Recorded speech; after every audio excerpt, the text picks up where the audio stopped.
Hello friends, we are going to start the process of glycogenesis. हम glycogenesis की process start कर रहे हैं। ग्लाइकोजेनेसिस प्रोसेस का मीन्स होता है ग्लाइकोजन का फॉर्म होना। तो ग्लाइकोजन का फॉर्मेशन कैसे होता है, तो हमारी बॉडी में जो ग्लूकोज होता है उसका कन्वर्जन किस में हो जाता है, ग्लाइकोजन पे।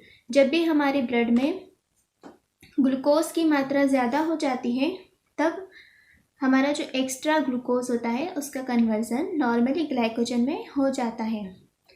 यह क्रिया सेल में साइटोसोल में की जाती है, और अगर टाइप ऑफ सेल की बात करें तो ये लिवर एंड मसल्स की सेल में यह क्रिया देखी जाती है। एंजाइम्स की बात करें कि ग्लाइकोजेनेसिस की प्रोसेस में कौन कौन से एंजाइम पार्टिसिपेट करते हैं, तो पहला एंजाइम है हमारा हेक्सोकाइनेज या ग्लूकोकाइनेज। सेकेंड है हमारा फॉस्फोग्लूकोम्यूटेज। थर्ड है UDP glucose pyrophosphorylase. Next है ग्लाइकोजन इनिशिएशन सिंथेज। नेक्स्ट है हमारा glycogen synthase. And last enzyme है हमारा ग्लाइकोसाइल अल्फा 4,6 ट्रांसफेरेज। तो इस तरह से ये जो 6 एंजाइम्स हैं ये हमारी पूरी ग्लाइकोजेनेसिस की प्रोसेस को कैटेलाइज कराते हैं, इस क्रिया को आगे बढ़ाते हैं। यहाँ पर हम कुछ और पॉइंट्स भी देख लेते हैं कि रिएक्शंस ऑफ ग्लाइकोजेनेसिस की जो रिएक्शन होती है उसमें कौन कौन सी स्टेप्स इम्पोर्टेंट होती है या किस चरणों में यह स्टेप कंप्लीट होती है। तो सबसे पहला होता है synthesis of UDP glucose. Glycogenesis के प्रोसेस के लिए फर्स्ट स्टेप जिसका होना बहुत ज़रूरी है, सिंथेसिस ऑफ यूडीपी ग्लूकोज का सिंथेसिस होना ज़रूरी है। उसके बाद नेक्स्ट है initiation of glycogenesis. Initiation of glycogenesis मतलब ग्लाइकोजेनेसिस के प्रोसेस का शुरू होना, ग्लाइकोजन का बनना स्टार्ट होना। फिर एक बार जब ग्लाइकोजन बनना स्टार्ट हो जाता है तो उसका इलोंगेशन ऑफ ग्लाइकोजन का बड़ा होना, इलोंगेटेड होना। फिर नेक्स्ट स्टेप होती है हमारी ब्रांचिंग ऑफ ग्लाइकोजन। जब हमारा ग्लाइकोजन साइज में लंबा होने लगता है तो एक लिमिटेशन आती है, जब हमारा ग्लाइकोजन के इतने ही मॉलिक्यूल्स इसमें लेंथ में जुड़ पाएंगे उसके बाद वो मॉलिक्यूल्स छोटे होकर ब्रांच बनाना स्टार्ट कर देते हैं, वहाँ से अपनी लिंक को नीचे की तरफ टर्न कर देते हैं, और इस तरह से हमारी जो ग्लाइकोजेनेसिस की प्रोसेस है उसमें ब्रांचिंग बनने लगती है। और लास्ट में जब ब्रांचिंग में बनने लगती है तो ये जो दोनों प्रोसेस है हमारी, ये दोनों प्रोसेस कंटिन्यूसली चलती रहती है, इलोंगेशन होता रहता है और ब्रांचेस बनती रहती है।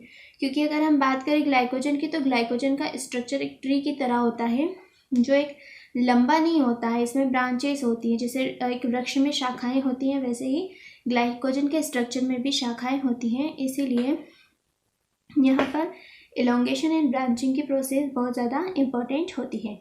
आगे बढ़ते हैं हम और रिएक्शन की तरफ चलते हैं कि किस तरह से ग्लाइकोजेनेसिस की रिएक्शंस होती हैं।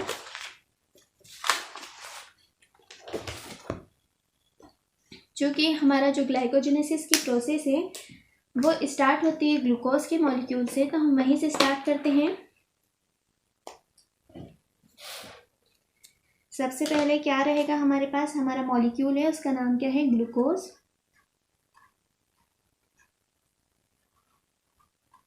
ठीक है, अब ग्लूकोज पर हमारा फर्स्ट वाला एंजाइम रिएक्ट करेगा, उस एंजाइम का नाम क्या है, हेक्सोकाइनेज या ग्लूकोकाइनेज। इस क्रिया में एटीपी का कन्वर्जन एडीपी में हो जाएगा, यहाँ पर एटीपी का यूटिलाइजेशन होता है, और जो हमारा नया प्रोडक्ट बन रहा है उसका नाम है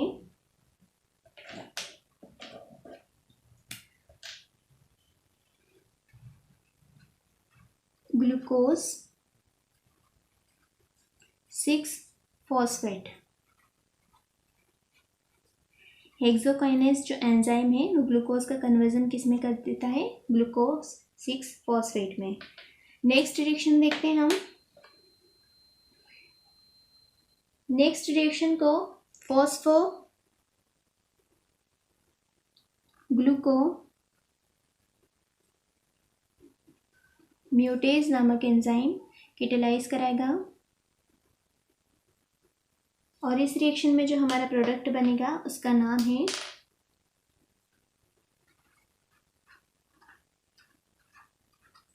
ग्लूकोज 1 फॉस्फेट। ठीक है, तो पहले क्या बना, glucose 6 phosphate, then glucose 1 phosphate बन गया। नेक्स्ट रिएक्शन पे चलते हैं हम। अगली जो रिएक्शन है हमारी, उस रिएक्शन को UDP glucose pyrophosphorylase enzyme इस क्रिया को कैटेलाइज कराएगा। इस क्रिया में यूटीपी एंटर करेगा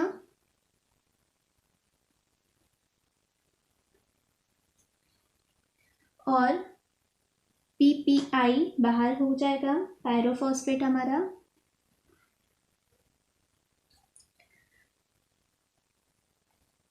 जो हमारा नया प्रोडक्ट है जो यहाँ पर बनेगा उसका नाम है यूडीपी ग्लूकोज। यूडीपी अपने साथ किसको जोड़ लेगा, ग्लूकोज को। तो जो हमारा नया प्रोडक्ट बनेगा उसका नाम क्या है, यूडीपी ग्लूकोज। हम इसे इस तरह से भी लिख सकते हैं क्योंकि आगे के रिएक्शन में हमें आसानी हो जाएगी। यूडीपी ग्लूकोज को मैं, यूडीपी के साथ ग्लूकोज को मैं इस तरह से जोड़ देती हूँ। ये हमारा जो गोल गोल सी संरचना है ये क्या है, हमारी ग्लूकोज की है।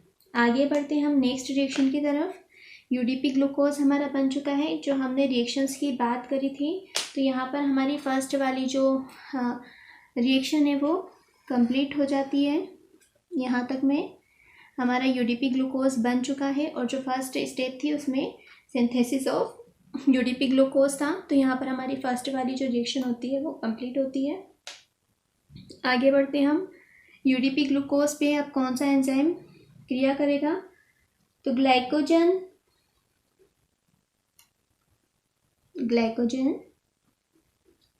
इनिशिएटर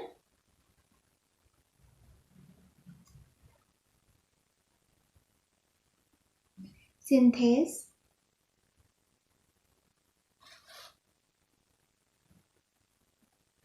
ये एंजाइम यहाँ पर क्रिया करेगा और ये जो इनिशिएटर वाला हमारा जो ग्लाइकोजन सिंथेस एंजाइम है इस क्रिया में क्या होता है कि हमारा ग्लाइकोजन प्राइमर आके जुड़ता है। ग्लाइकोजन प्राइमर को इस तरह से मैं लिखूंगी, ये क्या है, हमारा ग्लाइकोजन प्राइमर है। इस रिएक्शन में जो इनिशिएटर सिंथेस एंजाइम है ये प्राइमर को जोड़ेगा। प्राइमर क्या होता है, तो प्राइमर हमारी जो सेल है उसमें ऑलरेडी से मौजूद एक ग्लाइकोजन होता है, एक फ्रेगमेंट होता है ग्लाइकोजन का, एक छोटा टुकड़ा होता है ग्लाइकोजन का जो आगे की रिएक्शन को फॉर्म कराने के लिए ज़रूरी होता है।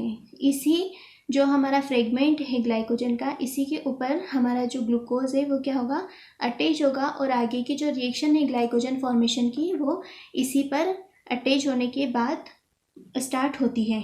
प्राइमर का होना ग्लाइकोजन इनिशिएट करने के लिए बहुत ज़्यादा आवश्यक होता है। तो इस रिएक्शन में हमारा प्राइमर जुड़ेगा। अगर हमारी बॉडी में प्राइमर नहीं है तो हमारी बॉडी में एक प्रोटीन होता है जिसका नाम है ग्लाइकोजेनिन। यहाँ पर मैं उसका नाम लिख रही हूँ, ग्लाइकोजेनिन नामक एक प्रोटीन होता है, वो इस क्रिया को कैटेलाइज कराता है। या तो हमें ग्लाइकोजेनिन चाहिए या फिर प्राइमर चाहिए। तो यहाँ पर प्राइमर या ग्लाइकोजेनिन जुड़ता है और जो हमारा यूडीपी है यहाँ से वो यूडीपी बाहर हो जाएगा। ठीक है। और जो हमारा नया प्रोडक्ट बन रहा है उसका नाम है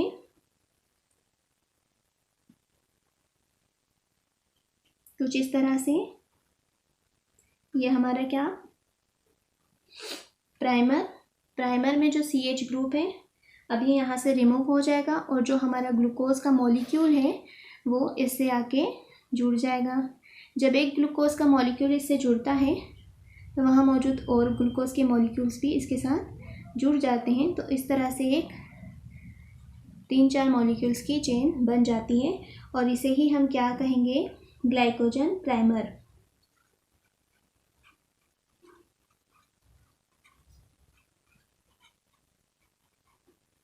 तो यहाँ पर हमारा क्या बन गया है, ग्लाइकोजन प्राइमर बन गया। जो हमारी सेकेंड वाली स्टेप थी कि ग्लाइकोजन का इनिशिएशन होना, तो यहाँ पर जो हमारी सेकेंड वाली स्टेप थी वो कंप्लीट हो जाती है। ग्लाइकोजन प्राइमर बन चुका है, यहाँ पर इनिशिएशन हो चुका है। आगे की नेक्स्ट स्टेप की अपन बात करते हैं। अब ग्लाइकोजन प्राइमर तो बन गया है, अब ग्लाइकोजन प्राइमर पर हमारा नेक्स्ट एंजाइम क्रिया करेगा। इस एंजाइम का नाम है ग्लाइकोजन सिंथेज।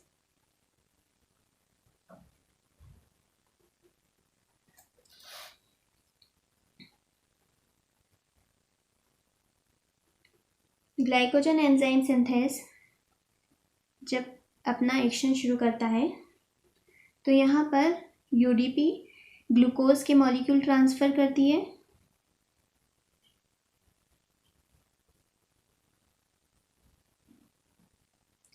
ठीक है, तो यूडीपी आ रहा है और किसको लेके आ रही है अपने साथ, ग्लूकोज मॉलिक्यूल को। माना 13 यूडीपी एंटर कर रही है, तो यूडीपी ग्लूकोज के 13 मॉलिक्यूल्स को हमारी जो ग्लाइकोजन प्राइमर चेन है उसको दे देगी और यूडीपी खुद क्या हो जाएगी, वापस से बाहर हो जाएगी। तो हमारी 13 यूडीपी बाहर हो जाती है और ग्लूकोज के जो मॉलिक्यूल है वो ग्लाइकोजन प्राइमर को ट्रांसफ़र कर देती है। किस तरह से कर रही है हम यहाँ पर देखते हैं। ये हमारा प्राइमर है, इस पे हमारे ग्लूकोज के मॉलिक्यूल्स जुड़े हुए हैं। ठीक है, तो इस तरह से जुड़ते जाते हैं और ये चेन कैसी होती जाती है, लंबी होती जाती है, क्योंकि यूडीपी यहाँ पर क्या करी, ग्लूकोज के मॉलिक्यूल्स को ट्रांसफ़र कर रही है। माना ये हमारा फर्स्ट है, सेकेंड है, थर्ड, फोर्थ, मान लिया यहाँ 7 आ गया, हमारा 8 हो गया, 9 हो गया, 10 हो गया। इस तरह से इसने अभी हमारे को 13 ट्रांसफ़र किए हैं, तो इसमें हम उन्हें जोड़ देंगे तो कुल मिला के कितने हो जाएंगे, हमारे पास टोटल 16 हो जाएंगे। तो इस तरह से यहाँ पर कितने मॉलिक्यूल्स जुड़ चुके हैं, हमारे प्राइमर पर 16 मॉलिक्यूल्स अब जुड़ चुके हैं। तो ये वाली जब रिएक्शंस होती है, जब हमारा ग्लाइकोजन सिंथेज एंजाइम वर्क करता है तो क्या होता है, यूडीपी ग्लूकोज के मॉलिक्यूल्स को ट्रांसफ़र करती है और ये हमारे प्राइमर के साथ जुड़ के एक लंबी चेन बनाए जाते हैं। तो इसी प्रोसेस को हम क्या कहते हैं, इलोंगेशन ऑफ ग्लाइकोजन। यहाँ पर ग्लाइकोजन का क्या हो रहा है, इलोंगेशन हो रहा है, ये लंबा हो रहा है। और ये चेन कैसी है, आप माइंड करेंगे तो एक लीनियर चेन है, लंबी चेन है। इसमें कहीं भी आपको ये सीधी रेखा में चलती हुई चेन है, ऐसा नहीं है कि यहाँ से ग्लूकोज निकल रहे हैं, यहाँ से ग्लूकोज निकल रही है, नहीं, यहाँ पर एक सीधी रेखा में रिएक्शन हो रही है। इसलिए इस लिंकेज को हम किस नाम से जानते हैं, ये जो लिंक है जो ये बना रहा है, इस लिंक को कहते हैं अल्फा 1,4 ग्लाइकोसाइडिक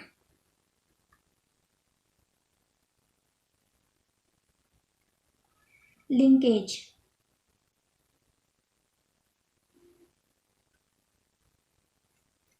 तो ये जो लिंक है जिसके थ्रू यहाँ पर ग्लूकोज के मॉलिक्यूल से जुड़ रहे हैं, इस लिंक को हम किस नाम से जानते हैं, alpha 1,4 glycosidic linkage. Alpha 1,4 glycosidic linkage में जो ग्लूकोज के मॉलिक्यूल्स हैं वो लीनियर फॉर्म में होते हैं, एक के साथ एक सीक्वेंस में जुड़े हुए होते हैं। अब नेक्स्ट रिएक्शन देखते हैं हम।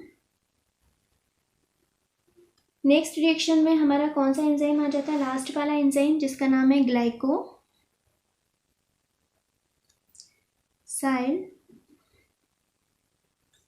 अल्फा 4,6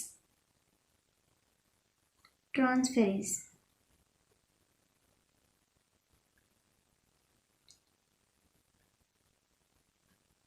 ये वाली जो हमारी रिएक्शन होती है, इसमें अगर आप एक बार ऊपर वाली रिएक्शन की तरफ देखें तो यहाँ पर हमने देखा कि यहाँ पर हमारे पास कितने मॉलिक्यूल्स हो चुके हैं, 16 मॉलिक्यूल्स ऑफ ग्लूकोज हो चुके हैं।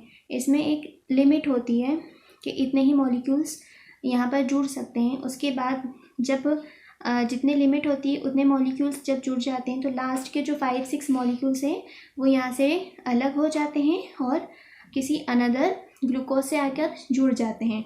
तो यही क्रिया को कौन सा एंजाइम कैटेलाइज कराता है? ग्लाइकोसाइल अल्फा 4-6 ट्रांसफेरेज। देखते हैं क्या करता है ये।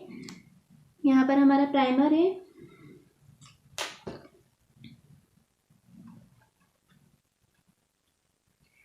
प्राइमर से ये फर्स्ट वाला, सेकेंड वाला इसी तरह से जुड़े हैं। फिर ये हमारा 7th वाला, ठीक है। फिर ये हमारा 8th, 9th और ये हमारा 10th है। लेकिन अब जो लास्ट के हमारे जो 6 हैं ये क्या होगा, यहाँ से इन टूट जाएंगे क्योंकि ये चेन अब लंबी हो चुकी है और ये यहाँ पर आकर नीचे की तरफ जुड़ने लगेंगे। यहाँ से हमारा 11th वाला आ जाएगा, 11th, 12th ऐसे करते करते जो हमारा 16th वाला है वो यहाँ पर आकर जुड़ जाएगा। तो इस तरह से क्या होगा, जो हमारा लीनियर फॉर्म में जो हमारा ग्लाइकोजन था बन रहा था, अब उसका क्या हो गया, ब्रांचिंग हो गई है और वो ब्रांच के फॉर्म में कन्वर्ट हो गया है। ग्लाइकोजन चूँकि ट्री लाइक स्ट्रक्चर है तो उसमें ब्रांच होना बहुत ज़रूरी है। तो ये जो एंजाइम होते हैं ग्लाइकोजन सिंथेस जो कि चेन को लंबा करते हैं, और ग्लाइकोसाइल अल्फा 4-6 ट्रांसफेरेज ब्रांचिंग एंजाइम है जो क्या बनाते हैं, इसमें ब्रांचेस बनाते हैं। तो ये दोनों ही एंजाइम इस क्रिया के लिए बहुत ज़्यादा ज़रूरी है क्योंकि ग्लाइकोजन के बनने के लिए इस चेन का लंबा होना भी ज़रूरी है और उसके बाद इसमें ब्रांचिंग का बनना भी बहुत ज़्यादा ज़रूरी होता है। तो इतनी रिएक्शन हो जाएगी। इस वाली रिएक्शन की अगर हम बात करें तो ये वाली रिएक्शन हमारी 3rd वाली है जिसमें क्या हो रहा है, एलोंगेशन हो रहा है। और ये वाली जो हमारी स्टेप है ये हमारी 4th वाली है जिसमें क्या हो रहा है, ब्रांचिंग बन रही है।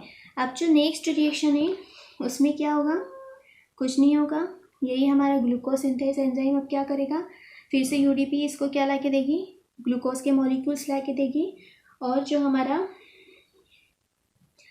ग्लाइकोजन सिंथेस एंजाइम है वो क्या करेगा, इसका एलोंगेशन करवाएगा। तो फिर से क्या होने लगेगा, इसका elongation by glycogen synthase. Glycogen synthase enzyme के थ्रू इसका क्या होने लगेगा, एलोंगेशन होगा। जब इसकी लिमिट हो जाएगी एलोंगेशन की तो ये क्या हो जाएगा, उसके बाद इसका ब्रांचिंग बनना शुरू हो जाएगी। तो फिर से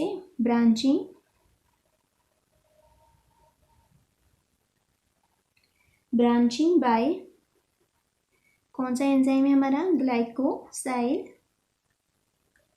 अल्फा 4-6 ट्रांसफेरेज।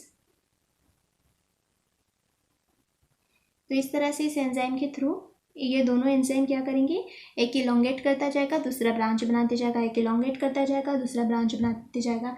इस तरह से यह रिएक्शन तब तक चलती रहेगी जब तक कि हमारा क्या नहीं बन जाता, ग्लाइकोजन। और फाइनली हमारा क्या बन जाएगा, ग्लाइकोजन बन जाएगा। तो यहाँ पर ये रिएक्शन हमारी ख़त्म हो जाती है। तो ये था हमारा ग्लाइकोजन सिंथेसिस का प्रोसेस जिसको हम ग्लाइकोजेनेसिस के नाम से जानते हैं। ये वाली जो हमारी है ये 5th स्टेप थी। तो इस तरह से यहाँ पर ग्लाइकोजन का सिंथेसिस हो जाता है कम्प्लीटली।